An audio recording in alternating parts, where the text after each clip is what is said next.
today it's my pleasure to sit down with Kathy Slater, aka the preacher's wife. And yeah, you talk about something that can be intimidating. Kathy, I got to just say, sitting down with the preacher's wife, that's a lot of pressure on me. Well, good. But we exactly. But so excited to be here with you, and so thankful that you're willing to share a little bit of your story with us. So thanks for being here, Kathy. Well, I thank you for inviting me, Joe. It's like I told Bill, I said, when you asked me initially, I was like, well, sure. I'm pretty much an open book. But then the more I thought about it and the closer the time came, I got a little more nervous. So hopefully, as you said, that God's going to be able to use everything we say today. Very good. Very good. And I believe that for sure. I believe that. So thanks, Kathy. And Kathy, I thought a good place for us to start today would be just maybe share with us a little bit about your Genesis as it relates to your faith journey, where your faith journey began, and kind of take us through that a little bit. All right.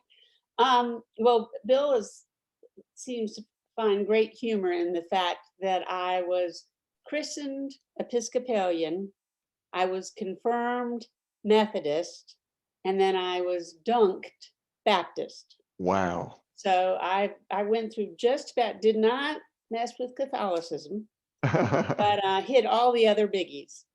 So my mother was raised Episcopalian. So my Okay. brother and I were both christened. And then we ended up joining the Methodist Church when we moved to the small town of Poquoson up in Virginia. And my brother, who's right below me, 2 years below me, is mentally disabled. He's trainably mentally disabled. And so taking all of us, because by then it was also my two sisters, because they're 4 and 6 years younger than I am, all of us to church, and again, plus David, was a real challenge. And then the Hmm. church, again, this was 50 more than that years ago, didn't have anything for David, obviously. So eventually, basically, we all kind of dropped off, but I stuck with the children's ministry, with the music program. And so I did the music program at the Methodist Church, then did the youth choir, Hmm. youth group, and so got my Methodist roots in good. And then after I graduated from college, I moved to Warsaw, Virginia, to start my teaching career. And that's a tiny, tiny little town right on the Rappahannock River, up in the northern neck of Virginia. Hmm. So I went to the Methodist Church to see what it had to offer.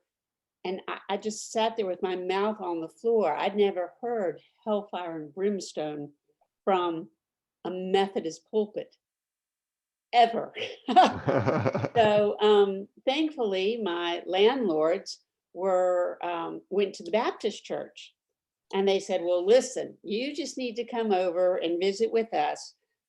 We think you'll really enjoy it, and we'd love for you to meet our young single pastor."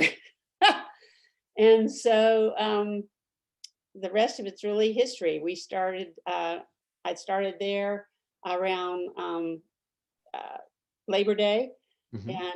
and then soon thereafter we started dating, and then we're engaged just after Christmas, and then married in July Wow. of that. Just so in less than a year. So God Now, had a now, plan in mind, and He was not wasting any time. now back up just a second here. Let's fill in a couple things. Okay. Where did you go to college? I went to James Madison University up in Harrisonburg, Virginia. Okay. I majored, just to give my age, I majored in mental retardation, Okay. which obviously nobody majors in anymore. So Was that part of like the School of Education it or is. social? It Okay. was. It was part of the School of Education, but also part of the subset of special education. Okay. Okay. But see, back then they broke it all down And so you didn't get a global degree in special education. You got a K-12 degree in mental retardation. And then I had to add on other licensures Mm. to mine. So I ended up getting working with students with learning disabilities, working with students with emotional disabilities. And then in the last 6 years, I have started working with students with autism. Gotcha. So Gotcha. that has kind of rounded out the entire spectrum. When did you, if you remember, at what point did you kind of know that that's what you wanted to pursue as a career? And maybe before you went to college, obviously you made that decision, but um, my 10th grade year, that was back, I was a Girl Scout also. I mean, Girl mm, Scouts from brownies all the way up to seniors, loved scouting. And so I always went to scout camp every single summer. And that's when we were doing the real scouting. We were doing, long backpacks and doing canoeing down the Shenandoah River, hitting 3s, 4s, and 5s, which are the different levels of white water, doing all kinds of really fun stuff. Well, then insurance hit. Because prior to that, I don't know if they didn't worry about it or it wasn't a big issue, but so now all of the camping stuff was crafts and basket weaving and sing-alongs and all this other mhm. junk that I had no interest in. So I told my mom, I said, well, I'll just go with David to his camp for 2 weeks and I'll just volunteer for the 2 weeks while he's there and then I'll come on home. So he went the first 2 weeks of the summer. And I received so much affirmation and so much love and support that I ended up volunteering the entire summer and Wow. absolutely loved working with children and adults with mental disabilities. Wow. I just loved it. So I ended up working at that camp. It was Camp Virginia JC outside of if I didn't want to tell you, outside of Roanoke, outside of Bedford. That's what I was trying to think of, for 6 years. Wow. So Wow. yeah, I loved it. So my 10th grade year, I knew exactly what I wanted to major in. And I went to James Madison because all of the folks at the camp who were really good, and I mean, you could tell who Mhm. just had their act together, they all went to James Madison.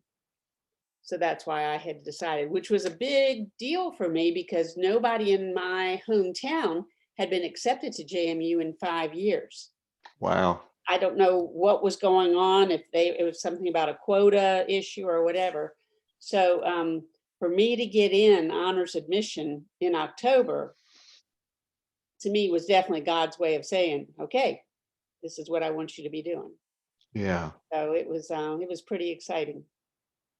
And you've continued like your teaching career. I mean, how many years? It's now 29. Wow. Now 29. So I taught for the 4 years before we started our family. And so then Kelly came along, and then 4 years later, Paige came along. And then I went back when Paige was a 4-year-old, and she went to the preschool there at the church.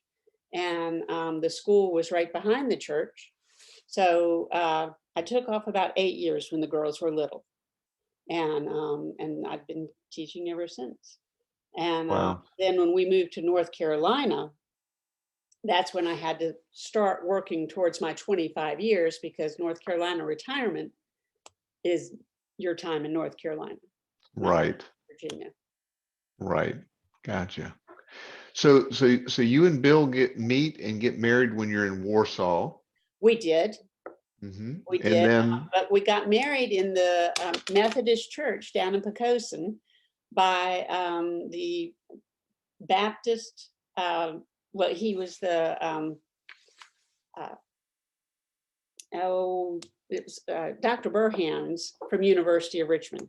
He was the okay. chaplain at the University of Richmond.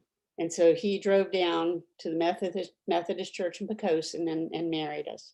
So Wow. it was really amazing. And how many years were you in Warsaw? We were in Warsaw almost 10.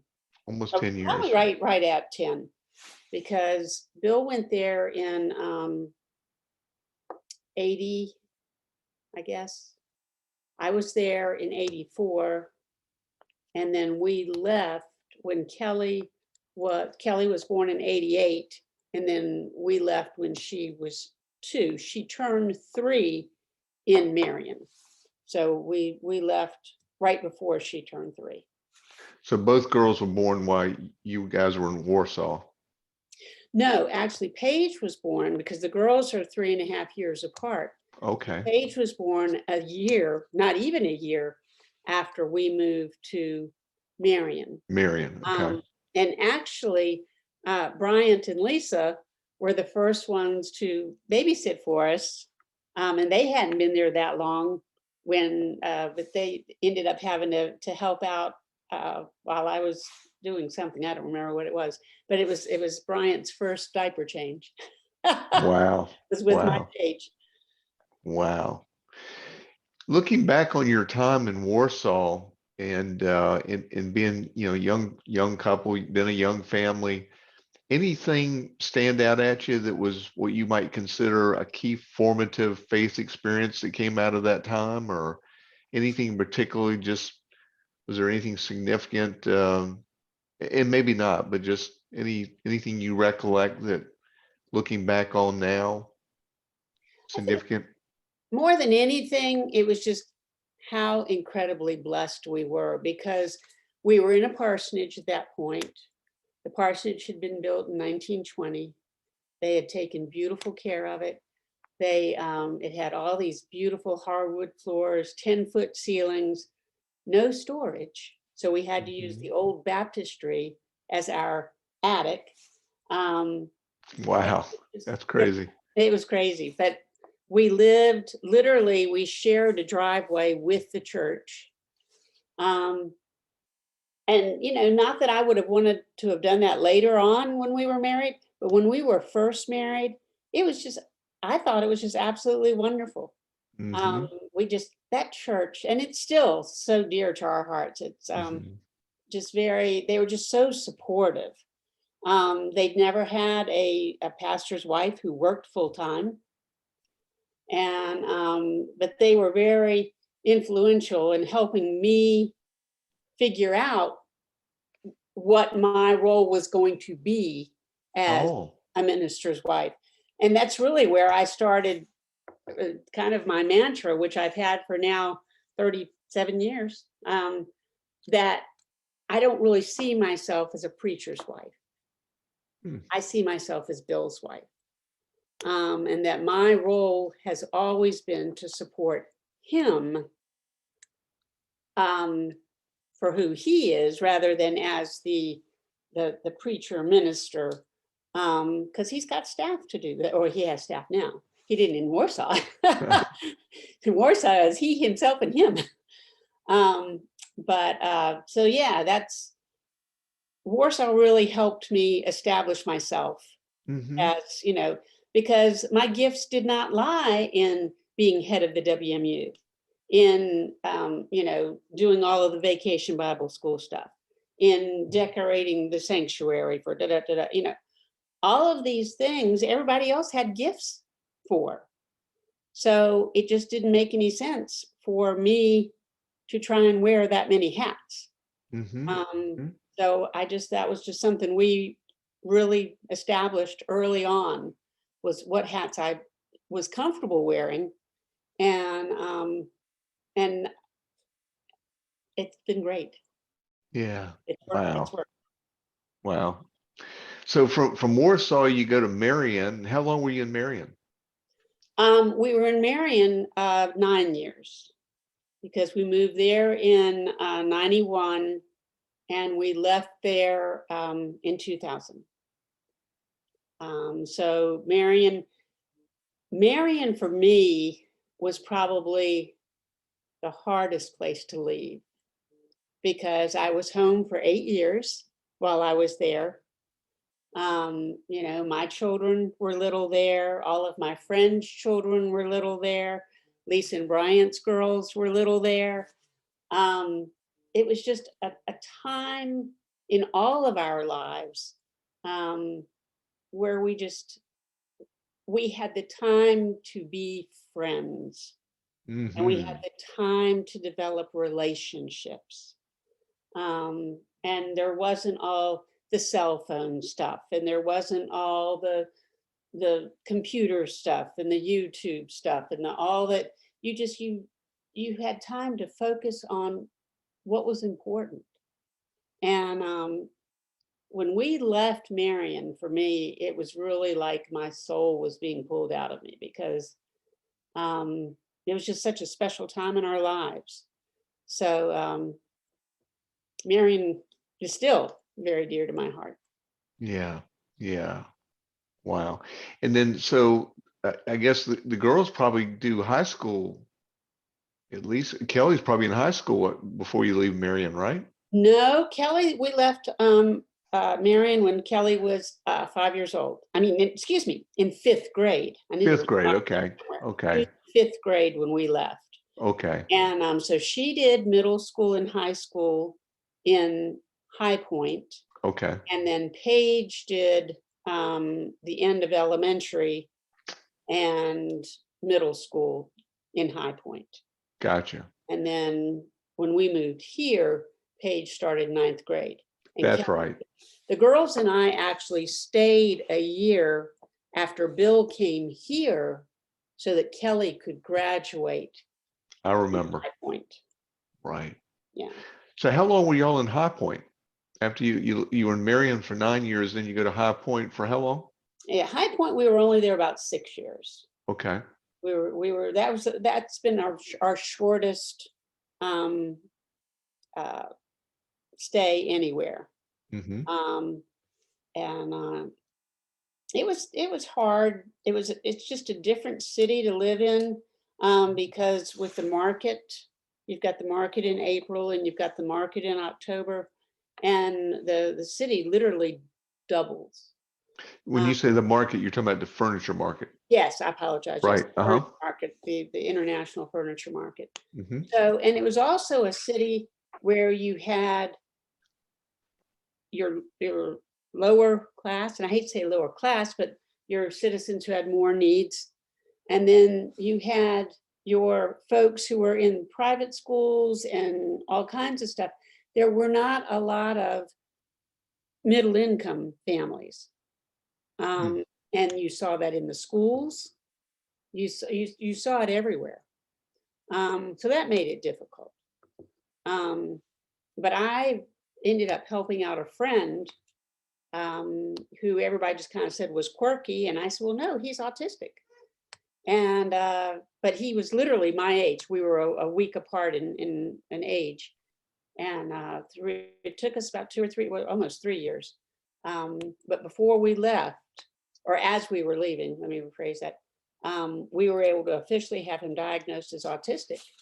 And the doors opened up for him. He had a safe place to live. He had a job. He had safe transportation. He had 3 meals a day. I mean, it was just, sometimes I think that's why we were called to High Point, was God knew that he needed somebody to watch out for him. Wow. Wow. And you started teaching again, I guess, when you went to High Point. I actually started teaching the last 3 years we were in Marion. Okay. Okay. So I taught 3 years in Marion, and then I taught 7 years in High Point. Gotcha. And then I've been at Jones Dairy here ever since. Well, then you moved to Wake Forest, and you folks have been here for a few years, Yes. and we're so glad for it. I would never want to ask you to compare churches, but I know anybody listening, particularly to this podcast, is probably interested just in some of the significant things that have happened since you came to Wake Forest that you consider significant in your journey, your faith journey. Are there some significant things about your time here in Wake Forest that have helped you in your faith journey that you would want to share? probably the biggest thing that I have always said about Wake Forest was that Wake Forest was Bill Slater's gift from God, Mm, because it took all of the gifts that he had learned at 3 other churches, and he brought all those with him to Wake Forest, and it was such a celebration. I mean, to me, truly, when we came to Wake Forest, it was like I was coming home. mm, It felt right. It felt good. And well, obviously 16 and a half years later, we still feel good. We yeah. absolutely love Wake Forest. Um, I think probably some of the big things for us, I think many folks know that we had a real challenge when our youngest Paige was in high school. And she had always been very strong-willed. I mean, from literally from infancy all the way up.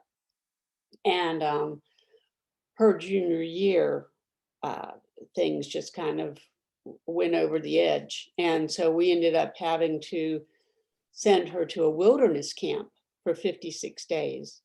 Obviously, I remember every single one of those days still, but it was very difficult for us to share that with the church. Bill had to share it with the deacons. I can remember sharing it with David and Martha Fitzgerald in the choir room after choir. Um, it was a very, very hard time for us.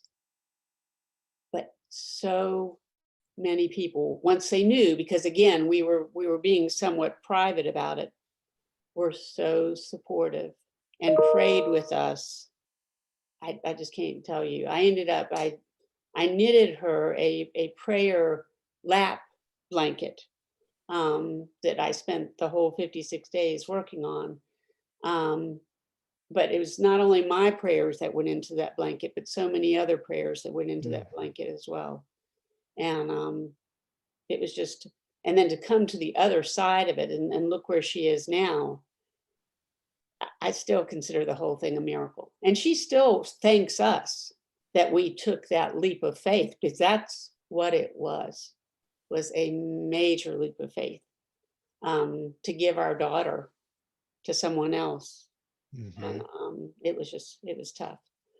Um, so that was probably the biggest thing. And then, well, our hearing, Wake Forest has been with us through thick and thin, as far as our whole journey through Duke and UNC, trying to help us hear better. Right, right. That's obviously very much a part of who we are. And so everybody, and then having the deaf ministry here, having Neil and Mhm. Joanne here. And then for me, having Neil and Joanne to share, because their son and my brother are just about the exact same age. Okay. We've been able to share stories about Stephen and David. So I mean, I just could just go on and on. I mean, because it's just, I absolutely love this church. And again, I've worked full time, obviously very full time the whole time. So everybody that's okay. They Mhm, haven't mhm. expected me to do anything other than what I can. And Yeah. I've been very appreciative of that. Now, currently, tell me again, your current position in teaching is what? What are you doing currently? Uh, currently, I am I'm working virtually. Um, Right. I the parents made a 1 year commitment to virtual learning, and so I have students with severe autism, well, really Mm, from severe to moderate autism, that we are doing online learning every day, um, come rain or shine. And so it's been a real challenge, because obviously prior to this, I didn't even have computers in my classroom, because it's just not the medium to use with students with autism. But I also understood and I appreciate that they needed to keep their children safe. Yes. So, I mean, I have no problem that they chose that, and I understand why they chose that. But that didn't make my job any easier. Right. So we had 80 days before Christmas, and now we've got 100 days. Not that I'm counting. Not that I'm counting.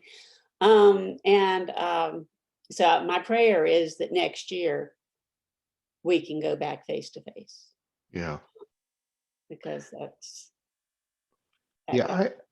When I think about all the young families, and I've had an opportunity to meet with some young families through this podcast series and hear their stories.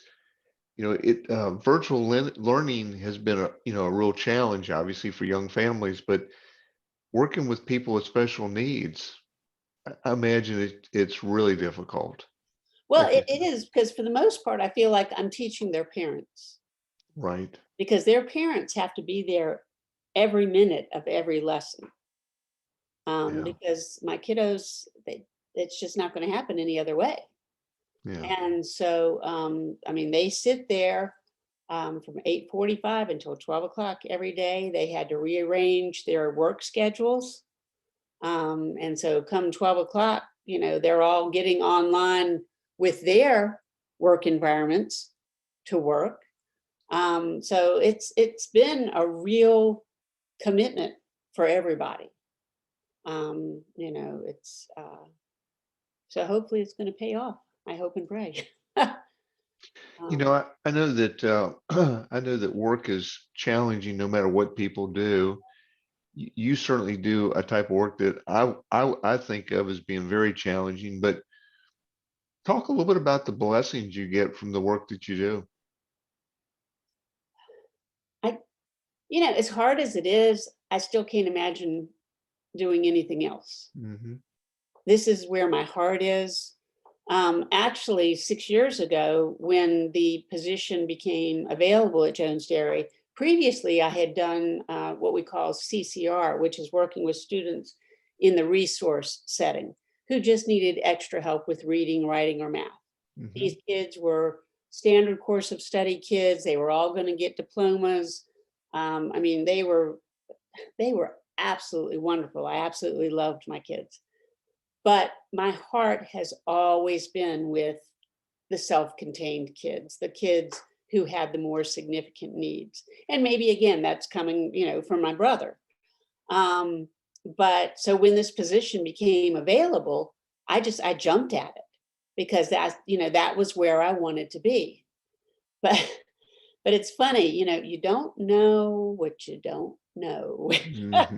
Hmm. And so that first year, and even really that first 2 years, was a real challenge, because I didn't know. I hadn't had any training in working with students with autism, especially severe autism, dealing with the communication challenges, dealing with the behavioral challenges, dealing with the curriculum challenges, because it's a whole different curriculum. So it was jumping into the fire. But now I just I still love my kids. Hmm. I still love my Yeah. kids, and my parents know that. And I think that's what, for them, that's what makes a big difference. Like Saturday, I went, not this past Saturday, Saturday a week ago, I went over to one of my virtual students' house for his birthday. Oh, And wow. and his mom was just beside herself that, I had come out, and I said, "Well, it's his birthday." And I had taken him balloons, but he was so excited, because he hadn't seen me in 2 years except online. And so it was really exciting. But he's nonverbal, doesn't have a lot of verbal skills, but Right. I knew. And so that makes all the difference in the world, when you can really make that connection. Yeah. Wow. Well, special work that you're doing here, and wow. That's all I can say. Well, Switching gears just a little bit, you mentioned your daughters a couple of times. People listening might want an update. I understand you had to spend some time in Florida and in Virginia at Christmas time. So maybe give everybody a little update on your children and grandchildren, that type Okay. of thing. Well, our oldest daughter, Kelly, is 34 now, and she lives in Southwest Virginia, up on Interstate 81, fairly close to the Tennessee border. She and her husband, Nolan, um, have been married this August 10 years. That's hard to believe. And they have a 7-year-old Chloe, and they have 2-year-old Maggie, and then they have their uh, I guess she's probably 8 years old now. They have a yellow lab, and then they have a silver lab who's just 8 months. And then they have a cat. So they have a very, very busy lifestyle. Kelly is currently a home health nurse and Hmm. works with a little 3-year-old um, at her home, taking care of all kinds of physical needs that this little one has. And then her husband Nolan drives a truck for Pepsi, Okay. and so he works 2 a.m. to 2 p.m. every day. So he usually goes to bed about 5:30 each evening so that he can get up a little after midnight to get ready to start his route. So it's tough on Kelly because she's having to do a lot of single parenting a lot. But when Hmm. he's off, he's the best dad. Yeah. We couldn't be any more tickled for Kelly that he's a good husband, good father. Um, it's been a good mix for them, but it's Yeah. hard. It's very hard. Yeah. And then our youngest daughter, Paige, who is now 30, just moved to Florida about, well, she moved in July. So I guess about 6 months ago now. And she is still working for, it was used to be Toll Brothers, and then it became, something Corp. I'll think of it in a minute. But anyway, so she's still working for the same company because Okay. she was out at Hazen Tree for 14 years. Right. And then this is another club. It's called Marsh Creek, and it's in St. Augustine, Hmm. Florida, which thankfully is in northern Florida. Whew, Florida's a long state. Right. And but she actually lives on Anastasia Island, which is just off the coast of, but it's all still considered St. Augustine. But she's absolutely loving it. She's Hmm. loving it. We had told her ages ago that if she wasn't married before she turned 30, we would give her her wedding money. And so, because obviously we had saved for that years ago. And so she took that money and used it for a down payment for a townhouse. Wow. Nice. Yeah, so she bought her own home and has absolutely loved working on it and fixing it up and painting. And she's always got a project. She just always has a project. She just is having a great time. That's great. That's great. Well, let's talk about, one of the things I like to ask people a little bit about at this point is to, tell us a little bit about maybe some of the things that you do, others might be interested in, things that help you feel close to God. Like if you have any particular types of spiritual practices, or if there's, anything in particular that you find that helps you just really feel close to God and to grow in your faith. Anything like that jump out at you that you'd want to share? Well, I have a daily devotional that I keep close in the mornings. And actually, I just got a new one for my birthday, so that was a wonderful little gift. So I'm Happy birthday, by the way. You oh, just celebrated a birthday last week, right? I did just Sunday. Yeah. Yeah. So It's tough. It's tough turning 40. Oh, thank you, Joe. Yes, it is tough turning 40, especially in the midst of COVID. And ice. So between COVID and ice and my 40th birthday, Sunday was a little quieter than I had anticipated it, but it was wonderful because a number of friends had sent things over on Saturday and got a bunch of phone calls and lots of emails on Sunday. So it was a quiet day, but it was good. But it just but especially with Bill and I still in lockdown, in quarantine, it will be memorable. I will remember Right. exactly what I was doing on that birthday. Exactly. Um, but anyway, so like I said, I got that new devotional, so I'm looking forward to that one.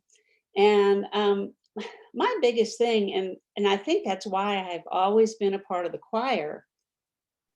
I just seem to have a song for everything. And it just, more than anything, it's just those, that some of them hymns, but more of them anthems, that just constantly come to mind, and constantly, I'm just so thankful that I've had that music in my life, because that's really what comes to mind Hmm. all the time. And that's really how I'm not a real good Bible scholar, but I can pull off a whole bunch of scripture because I've learned it through song. Yeah. It's just, that has been probably the greatest gift that God gave to me, was getting me involved in church music. And I started playing handbells in Warsaw, in our first church, and so those have always been with me. And I, Oh. even sometimes as my hearing has made it more difficult to sing in the choir, I've always been able to play bells, uh, Oh.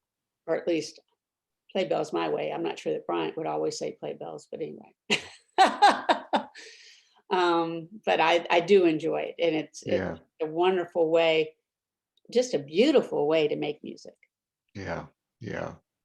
Well, we have such a majestic sanctuary for any type of music performance.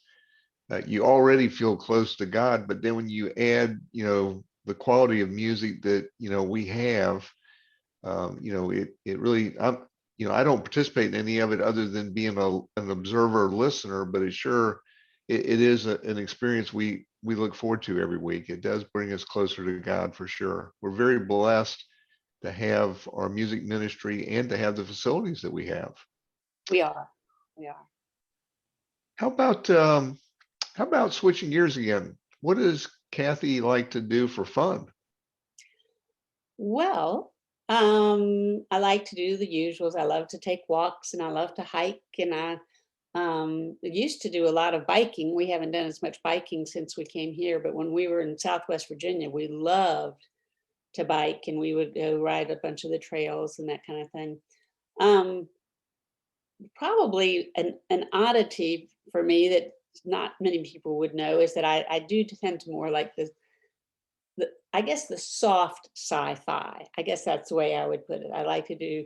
I like reading because I've read all of the books, the Hobbit, and watched all the movies, and Lord of the Rings, watched all the movies. But again, I always read the books first because the books are always so much better. Hmm. I like. Oh, they're coming out again. Avatar. Again, read the book, watched the movie. The new one's coming out in, I think, August. And probably a new one that I found that I didn't realize I would be interested in, has been a time travel um, uh, book, that by Diana Gabaldon. She's now actually just finished her ninth book and is starting her 10th book, but the TV show based on it is called Outlander, and that's what the books are all about. Okay. It's all about time travel, how this World War II nurse fell back 200 years before World War II, and all about her, the challenges that she faces trying to live in a world 200 years Right. before her time.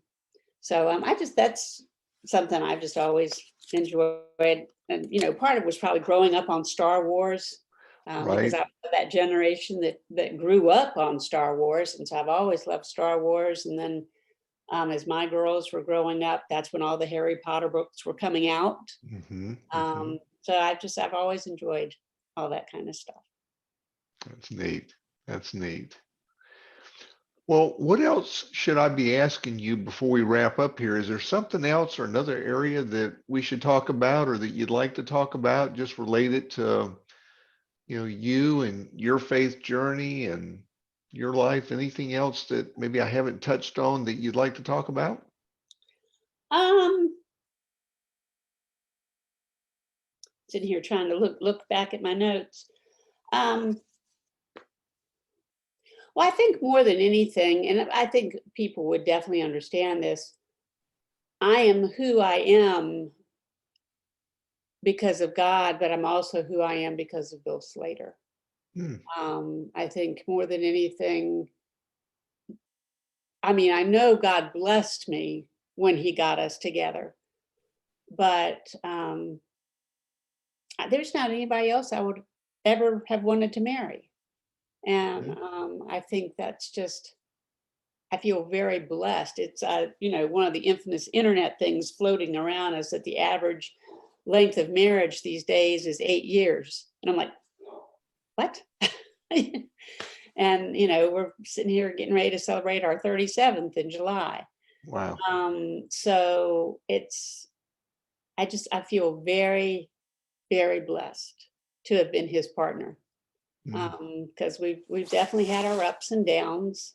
Like I said, the challenges of raising teenagers were very real for us, very real. And but we've stuck together forever and ever Yeah. and ever. And I'm just very thankful that God put us together. Yeah. That's probably the big thing that we really haven't touched on. Um, yeah. Well, one of your questions initially was favorite verses in the Bible. Yeah. Do you Yeah, have a and so mine has always been as is Bill's out of Psalm 121, 1, 2. Uh, look to the hills for whence comes my help. Um, my help is in the Lord. We absolutely love the mountains, and I think that's a lot of mhm. we just truly feel closer to God in the mountains. And then two of my songs, this one tends to be, I often sing this going into work. It's a children's song that I've literally remembered since I was in children's choir, but it's the one, this is the day that the Lord has made. And I just thankfully for the most part, that's how I start each day. Mhm. Um, and then we've had some very, very, very, very dear friends who have gone into the mission field. And Bill actually initially thought that that's what he was going to do, was go into the mission field, and I was fine with that. But so the anthem uh, that, that personifies that is, who shall I send? Here am I, Lord, send me, which is actually out of Isaiah also, Mhm. Isaiah 6:8. But every time I sing that, I always tear up because it's just, I think, especially being a public school teacher, that's a whole different world. And Mm. until you've been a public school teacher, you really can't appreciate. And so often, especially with all these charter schools that we're getting, left and right, they just keep popping up. And so often my kids will go to the charter school, but they never stay. They come back to us because that's what we do in public schools. We take and we love everybody. Mhm. Whereas the charter schools can kind of pick and choose and, oh, well, this child has a behavior thing, or, da, da, da, da, da, da. And we don't have that choice. And I kind of like not having that choice. Mhm. I like, I like the, I like the opportunities that God has given me in my life. Um, Yeah. because he really has. And the parents that I have, my family growing up, my mom was a ER nurse and my dad was a NASA engineer. And they're very much who I am. Bill's so funny. He'll get frustrated with me at times. You say, "You just sound just like your mother." And, it's part of that triage stuff. I'm really good at saying, okay, well, let's look at this. Let's look at this. Let's look at this. Okay, well, now let's move on from here. Because that's what my mom did. Mhm. She did triage all the time. Wow. And then my dad, with his mechanical abilities as a NASA engineer, that's been very helpful for us because um, uh, Bill is not quite as handy as my dad was. So thankfully, I picked up a lot of stuff from Daddy that I've been able to fix and do and take care of things here. So that's probably everything else I can think of. Wow. I always like to ask this question as kind of my final question, which is, what is it that anybody listening to this, what is it that you would want us to pray for you about? Um, Probably that I could once again find the joy in teaching, Mm, because again, that's so much who I am. Even once I retire, I still want to teach. And these days, it's harder to find that joy. mhm. Um, so that would probably be. And again, it's not just me. It's every public school teacher or Yeah. every teacher that they can find the joy Yeah. of teaching again. Well, Um, I can see how important that is. I mean, because the school boards certainly aren't looking for that. So we need Mhm. to find it from God. Yeah. That peace that passes all understanding um, is what we need right now. Yeah. Well, Kathy, thanks so much for opening up and sharing from about your life and about your walk. And you're an inspiration to many people, myself included. And I think what you do, the contributions you make are amazing. And so I'll be praying for you that you'll find that joy, because we need people like you doing what you do. And but thank you so much for doing this today, and it's been a real blessing to me. Well, thank you, Joe, for asking me. Yeah, I appreciate it. It's nice to be able to share some of the things that are important to us. yeah. Well, thank you, Kathy. All right. Well, you have a great day.